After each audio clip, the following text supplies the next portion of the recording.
사도행전은 하나님께서 세우신 사도들을 통해서 어떻게 복음이 땅끝까지 전해질 수 있었는지를 알려주시는 말씀입니다. 복음서에서 예수님께서 행하셨던 세 가지 사역이 있습니다. 가르치시고 전파하시고 고치시는 사역. 이 사역을 사도들은 그대로 본받아서 가르치시고 전파하시고 고치면서 그 복음을 전하는 것이 사도행전에 나옵니다.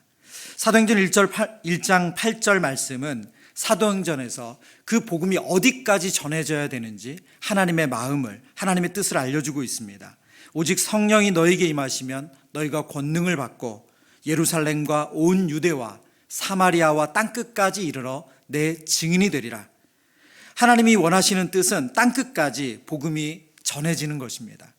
그래서 사도행전 6장에 보면 예루살렘 교회 7 집사 중에 한 사람인 빌립을 통해서 복음이 사마리아까지 전해지는 것을 보여지고요. 빌립은 그 이름이 헬라어 이름을 사용하고 있거든요. 그러니까 다른 12명의 사도들과는 다른 것, 배경이 다른 거죠. 12명의 제자들은 모두 유대 땅을 떠난 적이 없는 그런 갈릴리 지역과 유대에 거하는 유대인들이었다면 빌립은 디아스포라 유대인입니다. 그래서 그에게는 낯선 언어와 문화에 대한 적대감이 다른 사람들보다 적습니다.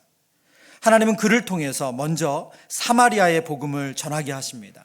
그래서 제자들이 복음을 전해야 될 그 지경을 사마리아까지 넓히시죠. 그리고 사마리아의 복음이 전해지는 현장에 베드로와 요한을 방문하게 하십니다. 사도행전 9장 31절의 말씀을 봅니다. 우리 함께 읽겠습니다. 그리하여 온 유대와 갈릴리와 사마리아 교회가 평안하여 든든히 서가고 주를 경외함과 성령의 위로로 진행하여 수가 더 많아지니라. 아멘. 강조된 표현을 보시면 온 유대와 갈릴리와 사마리아 교회가 평안하여 든든히 서간다 말씀하고 있습니다. 예루살렘에만 머물러 있던 그 복음이, 예수 그리스도의 복음이 사도행전 1장 8절의 말씀처럼 예루살렘과 온 유대와 사마리아까지 확산되고 있습니다. 특별히 유대인들과 사마리아 사람들이 가지고 있던 서로에 대한 적대감, 그 증오심을 생각한다면 사마리아 교회가 평안하여 든든히 서간다는 말씀은 너무나도 놀라운 말씀이고 기적입니다. 그러나 예수님은 제자들에게 명령하실 때 그 복음이 땅끝까지 전해지기를 원하셨습니다. 그래서 예수님은 쉬지 않고 일하십니다. 하나님은 쉬지 않고 일하시는 것을 성경을 통해서 보게 됩니다. 먼저 그 이방인에게 복음을 전할 도구로 한 사람을 준비시키시는데 그것이 사도행전 9장에서 만나는 사울입니다. 예수님을 비방하고 박해하던 사울을 만나 예수님께서 그에게 이방인에게 복음을 전할 그릇이다 말씀하십니다. 이제 예수님은 땅끝까지 복음을 전해지는 데 있어서 가장 중요한 문제를 오늘 본문을 통해서 다루십니다. 그것은 바로 유대인들이 가지고 있었던, 유대인 그리스도인들이 가지고 있었던 마음의 벽, 생각의 벽입니다. 이방인에게도 성령이 임할 수 있다는 마음과 생각을 전혀 하지 않았던 제자들에게 그 마음과 생각의 벽을 깨트리시는 작업을 오늘 본문을 통해서 하나님은 하십니다. 사도행전 10장을 통해서 하나님께서 땅끝까지 복음을 증거하기 위해 하나님의 사람들을 어떻게 변화시켜 가시는지 오늘 말씀을 통해서 그 영적인 원리를 보기를 원합니다. 첫 번째, 하나님의 준비하시는 과정을 보면 우연이 아닌 하나님의 준비하심이라는 것을 우리가 깨닫게 됩니다. 사도행전 9장 43절 말씀인데요. 베드로가 요바에 여러 날 있어 시몬이라 하는 무두장이 집에서 머무니라. 사도행전 9장의 마지막 본문의 내용을 보면 베드로는 요바에 여러 날 있어 시몬이라 하는 무두장이 집에 머물렀다고 말씀하고 있습니다. 사도행전 10장 바로 앞 사건은 베드로가 요바에서 여제자 다비다를 살린 사건입니다. 베드로는 그 주무대인 예루살렘을 떠나서 지중해 인접한 해변, 지금 요바에 머물고 있습니다. 여기서 고넬료가 있는 가이사랴, 오늘 본문에 등장하는 고넬료가 있는 가이사랴까지는 약 53km 정도의 거리입니다. 하루 반나절 정도의 거리라고 해요. 그런데 바로 해변에 인접해 있는 도시이기 때문에 해변 도로를 따라서 사람들의 왕래가 잦았고 사람을 보내서 사람을 데려오라고 할 수 있는 그런 지역입니다.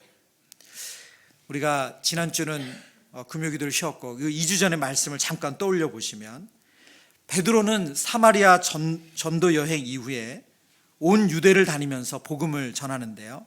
9장 32절의 말씀입니다. 그때 베드로가 사방으로 두루 다니다가 룻다에 사는 성도에게도 내려갔더니 라고 말씀합니다. 사마리아 성 복음 전도 이후에 베드로는 예루살렘에서만 복음을 전하지 않고 온 유대를 다니면서 복음을 전하게 돼요. 그러다가 그가 룻다에서 복음을 전합니다. 그런데 룻다에서 중풍병에 걸린 애니아라는 성도를 고치게 되죠. 그리고 그 소식은 약 18km 정도 떨어져 있는 욥바에 전해집니다. 욥바의 성도들은 그때 너무나도 큰 슬픔에 잠겨 있었습니다. 왜냐하니까 그들과 함께 신앙생활하고 너무나도 아름다운 선행을 행했던 여제자 다비다가 바로 죽어서 장사 지내기 위해서 바로 시신이 준비되어 있는 상태였어요. 그런데 18km 떨어져 있는, 말하면 인접한 룻다라는 도시에 중풍병에 걸려있는 애니아라는 성도가 베드로를 만나서 온전히 회복됐다는 이 기적과 이사의 소식을 듣자마자 베드로를 그 욥바로 초대합니다. 욥바에 도착한 베드로는 죽어서 다락방에 올려진 다비다의 시신을 향해서 기도하며 일어나라고 외칩니다. 그리고 여제자 다비다는 살아나죠.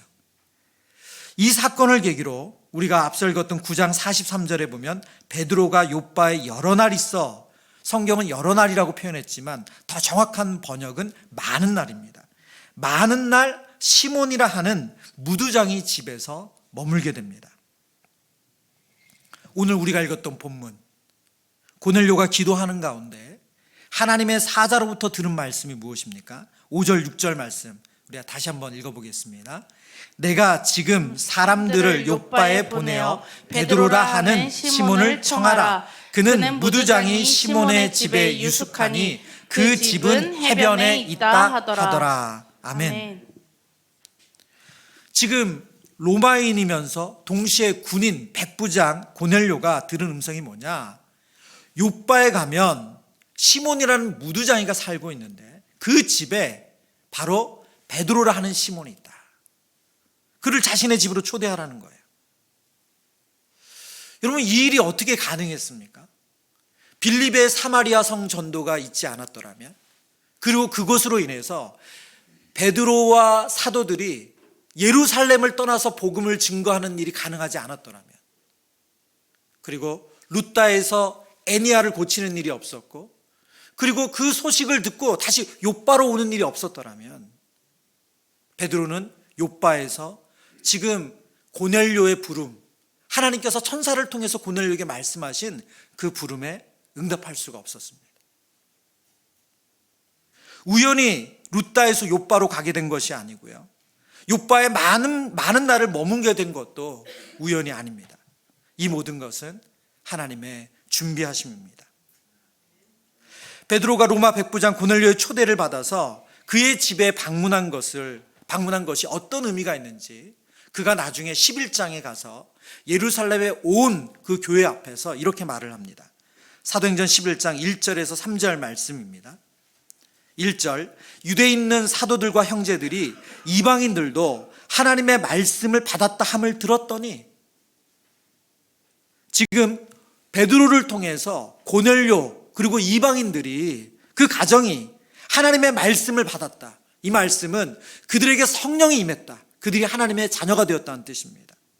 2절 말씀, 베드로가 예루살렘에 올라갔을 때 할례자들이 비난하여, 그러나 그들 가운데는 베드로가 이방인의 가정에 갔다는 사실만으로도 그것이 비난거리가 되었고 그것은 정죄할 이유가 되었습니다. 3절에 이르되 내가 무할례자의 집에 들어가 함께 먹었다 하니, 베드로가 고넬료의 집에 방문해서 복음을 전한 사건, 그들과 유숙한 사건은 예루살렘 교회에 아주 큰 충격적인 사건이었습니다.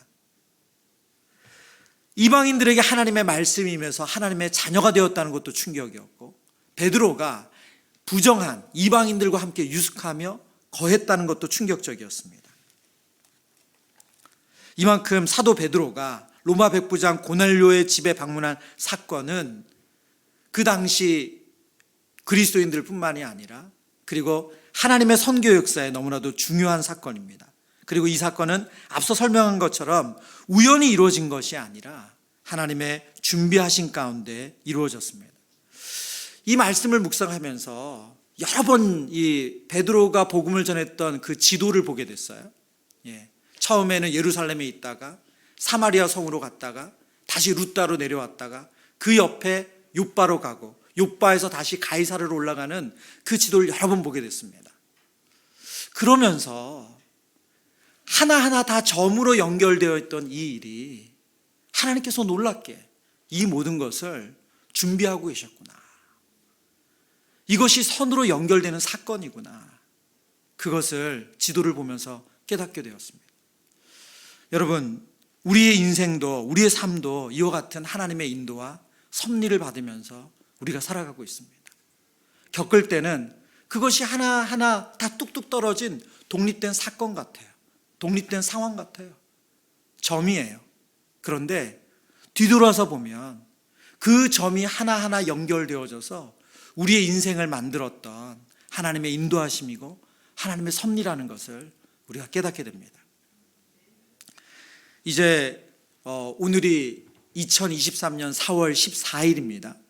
그리고 작년 2022년 4월 17일에 저희 교회가 분립개척하고 첫 예배를, 공식적인 첫 예배를 드렸습니다. 이제 만 1년이 되어가죠. 말씀을 준비하면서 우리 지난 시간을 돌아보게 되는데요. 제가 최근에 이렇게 신방하면서 우리 성도님들 가운데 이런 격려와 칭찬의 말씀을 하시는 거예요. 어떤 말씀을 하시냐면, 목사님 망포에 교회 자리 잡으신 거 너무 잘하셨습니다. 어떻게 이렇게 잘하셨냐고. 이쪽이 개발이 되고 이쪽이 커지고 여기 교통이 좋고 막 이런 말씀을 저에게 하시는 거예요. 그러면서 이제 말하자면 이제 격려하시고 칭찬하신 거죠. 너무너무 잘하셨다고. 어떻게 그렇게 잘 찍으셨냐고.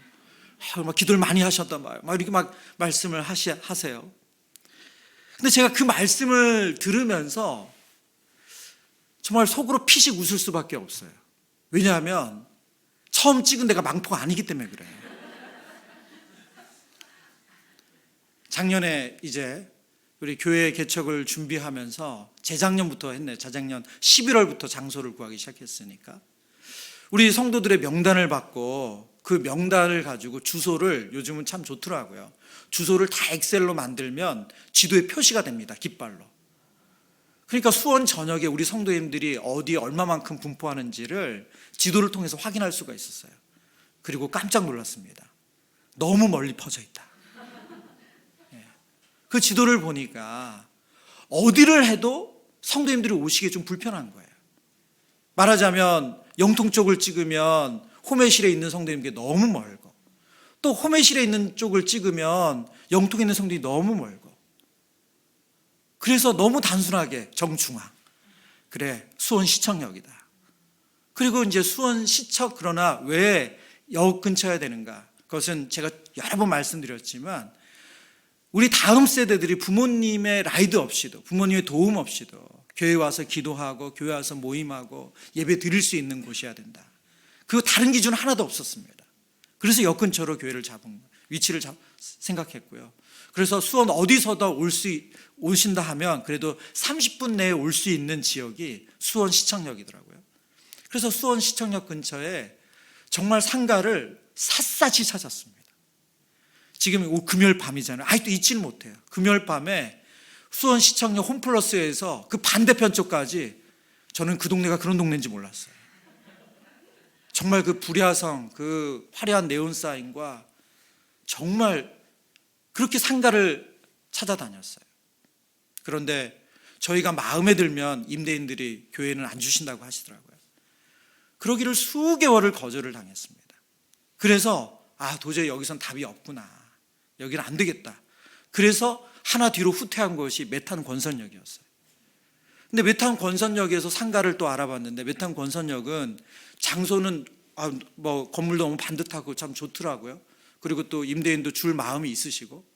그런데 역에서 너무 멀고, 그 장소가 역에서 너무 멀고, 역 근처에는 장소가 없고요. 그 얻은 그 건물은 역에서 너무 멀고, 그리고 다른 교통편도 대중교통도 좋지가 않더라고요. 그래서 그러면 우리 한 칸 더 후퇴한다. 그래서 망포역까지 왔어요. 망포역 바로 역 앞에 지금도 제가 늘 보는 건물이 있는데 그 건물 7층, 8층. 저 너무 좋더라고요. 평수도 넓고 지금 있는 저희 평수보다 훨씬 넓고 좋아서 여기면 좋겠다. 그런데 안 주신다는 거예요. 그리고 이제 이 영통로 23번 길 24, 우리가 지금 위치한 이곳을 얻게 됐습니다. 작년에 잊지 못할 사건이 있어요.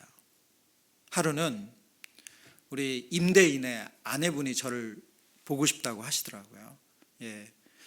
우리 이제 신앙생활 하시는 분이셨는데 그분이 이제 찾아오셔서 예배 준비실에서 한 1시간 가까이 말씀을 나눈 시간이 있었습니다.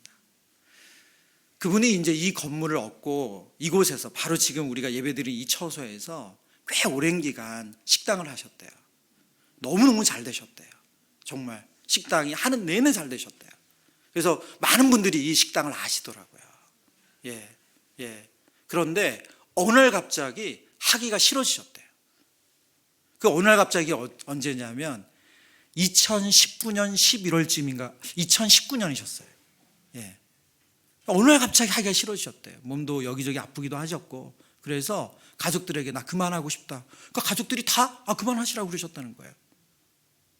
그리고 식당을 그만두셨어요. 근데 놀랍게 그 다음에 코로나가 온 거예요. 그래서 코로나 되고 나니까 너무 다행이다. 이 어려운 때 이 식당 접은 거 잘했다. 그동안 너무 잘 되오긴 했지만 잘 됐다. 그런데 임대가 안 됐어요. 이 건물이 계속 임대가 안 되고 있었대요. 그리고 본인이 기도를 하면서 하나님, 제가 이곳을 통해서 많은 물질적인 축복을 누렸는데 어떻게든 하나님 나라에 잘 쓰였으면 좋겠습니다.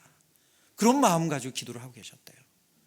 그런데 어느 날 그 남편을 통해서 교회가 들어오려고 한다. 근데 나는 마음이 아니다. 그런데 그 얘기를 듣자마자 꼭 왔으면 좋겠다고. 그리고 그런 호의를 통해서 저희가 이 건물을 얻게 됐어요. 그리고 그날 그 이야기만 해주신 게 아니고요. 우리 주일학교 아이들을 위해서 써달라고 큰 헌금을 하고 가셨어요. 여러분, 임대인이 임차인을 찾아와서 이곳에 오시길 너무 잘했다고 인사하는 게 일반적입니까? 그리고 그 임차인에게 이거 잘 써달라고 헌금하는 게 일반적일까요? 오늘 말씀을 다시 준비하면서 하나하나 장소를 얻으면서 안 돼서 밀려나는 것 같은 그 일들 다 독립된 사건들인데 그것이 1년이 지난 지금 우리가 이곳에서 늘 뜨겁게 예배드리고 기도하고 우리 아이들이 여기서 마음껏 뛰어놀고 그것을 묵상하게 되는데요. 정말 하나님의 놀라운 준비하심임을 깨닫게 됩니다. 여러분, 하나님은 이렇게 준비하고 계세요. 우리는 알지 못하지만 그 독립적인 사건 하나하나 시간이 지나서 뒤돌아보면 그 속에는 하나님의 준비하심이 있었음을 깨닫게 됩니다.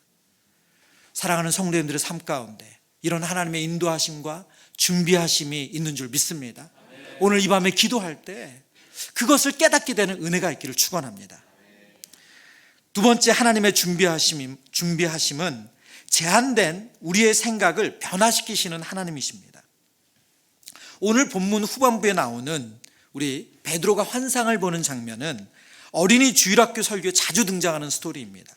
베드로가 점심 식사를 할 즈음이죠. 오늘 제6시라고 말했는데 히브리 시간에 6을 더하면 지금 우리의 시간이니까 12시죠. 그러니까 점심 식사할 즈음이에요. 그때 베드로가 그 건물 위에서 옥상에서 그 시간에 맞춰서 기도하고 있었습니다. 그런 그때 그가 황홀한 때에 아주 특별한 환상을 봅니다. 그 환상은 뭐냐면 하늘에서 거대한 그릇이 내려오는데 그 그릇 안에 여러 짐승들이 있는 거예요. 거기에는 부정한 짐승도 있고 깨끗한 정결한 짐승도 있어요. 근데 그 짐승을 보고 한참 이상하다 보고 있는데 한 음성이 들리면서 그것을 잡아먹으라는 거예요.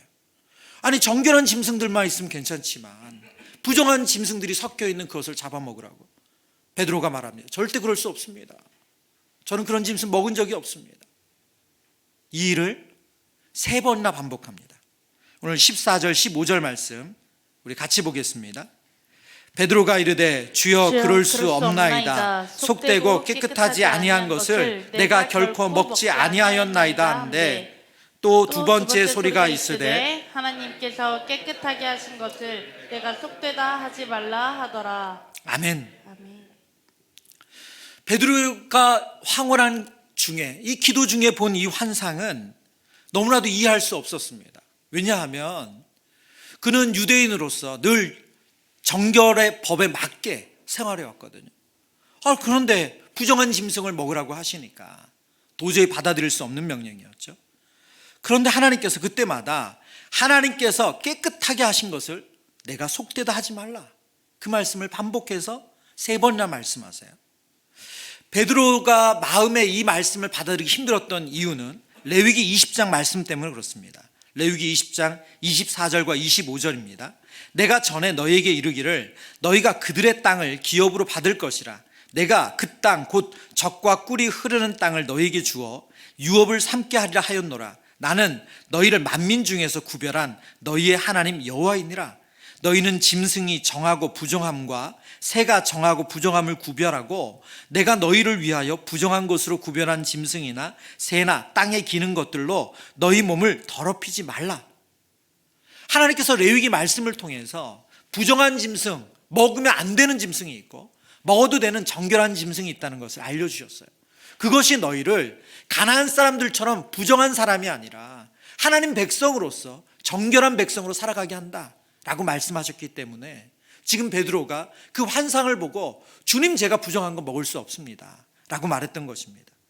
그러나 이러한 정결에 대한 구분은 하나님의 아들이신 예수 그리스도가 오심으로써 철폐됩니다.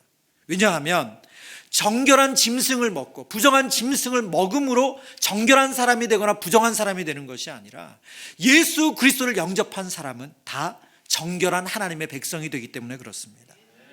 그래서 마가복음 7장 15절 16절에 예수님께서 이렇게 말씀하시죠.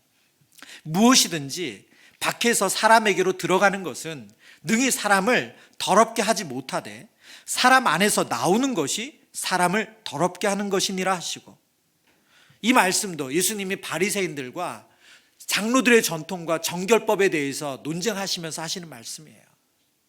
손을 찢지 않고 먹는 것, 그래서 부정해지는 것이 아니라, 부정한 짐승을 먹는다고 부정해지는 것이 아니라, 부정한 것은 사람의 마음에서 나오는 것, 그것이 부정하다고 말씀하세요. 그래서 오늘 본문 10장의 사도행전 10장의 말씀을 가지고 존 스토트 목사님은 그의 책에서 이런 설명을 합니다. 이 장의 중요한 주제는 고넬료의 회심이라기보다는 베드로의 전향이다. 베드로의 생각이 바뀌는 것, 그것이 사도행전 10장의 핵심이라는 거예요. 베드로가 가지고 있는 유대인 그리스도인으로서 정결한 짐승 아니면 먹을 수 없어. 부정한 짐승은 손대면 안 돼. 말하자면 이방인들은 부정해. 그 사람들은 하나님의 자녀가 될 수 없어. 이 생각을 바꿔주시는 것이 이 장의 핵심이라는 거예요. 사도행전 10장 34절과 35절 말씀 함께 읽습니다. 베드로가 입을 열어 말하되 내가 참으로 하나님은 사람의 외모를 보지 아니하시고 각 나라 중 하나님을 경외하며 의를 행하는 사람은 다 받으시는 줄 깨달았도다. 아멘. 오늘 이 본문의 사건의 결론입니다. 고넬료의 집에 방문한 베드로가 고넬료가 어떻게 하나님의 천사의 말씀을 듣고 자신을 부르게 됐는지 그 쭉 스토리를 듣고 나서 베드로가 하는 말이에요. 내가 참으로 하나님은 사람의 외모를 보지 아니하시고 각 나라 중 하나님을 경외하며 의를 행하는 사람은 다 받으신다. 하나님의 자녀 삼으신다. 그것을 깨달았대요. 여기서 깨달았던 단어가 카타람바노라는 단어예요. 카타람바노. 근데 이 단어에 가지고 있는 의미 중에 하나가 발견됐다는 거예요. 발견되다. 하나님의 뜻을 놀랍게 발견했다는 거예요. 저는 오늘 이 말씀을 묵상하면서 저와 여러분 가운데, 저와 여러분 안에도 이런 마음의 벽, 생각의 벽이 있지 않습니까? 우리 안에 갇혀있는 생각이 있지 않아요? 우리가 그동안 해왔던 신앙의 문화 안에, 신앙의 생각 안에 갇혀 있어서 이건 안 돼 라고 생각하고 갇혀있던 그런 마음이 있지 않습니까? 지난주 금요기도회 때, 금요일 새벽에, 토요일 새벽이죠. 토요일 새벽에 우리 천선민 강사님 설교를 하면서 청소년의 복음화율이, 우리나라 청소년의 복음화율이 3%라는 말씀을 했어요. 정말 충격을 받았습니다. 3%. 그런데 제가 오늘 다시 이 말씀을 준비하면서, 오늘 그래서 우리는 어떤 마음을 가지고 있냐면, 다음 세대 청년들 신앙생활하기 어렵다, 예수님 믿기 어렵다, 이게 지금 우리가 가지고 있는 우리의 고정관념 같아요. 아이들 잘 안 와, 청년들 다 20살 되면 교회 떠나, 이게 우리가 가지고 있는 생각 같아요. 여러분, 이 패배주의와 이런 우리 안에 갇혀있는 생각들이 오늘 하나님의 말씀 안에서 깨어지는 은혜가 있기를 축원합니다. 그것을 깨는 사건이 바로 토요일날 그 자리에 있었어요. 중학교 2학년 그 남자아이를 통해서, 그 학생을 통해서 여전히 하나님은 우리 아이들을 말씀으로 만나주시고, 우리 아이들을 인격적으로 만나주시고, 그래서 하나님 자녀 삼으신다는 것을 보여주셨잖아요.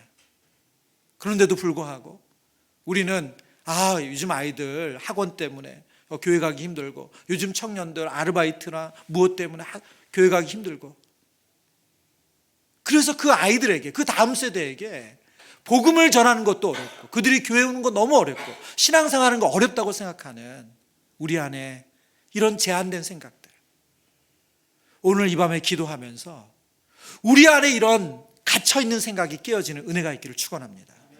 디모데후서 1장 7절과 8절 말씀입니다. 우리 소리내서 같이 읽어보겠습니다.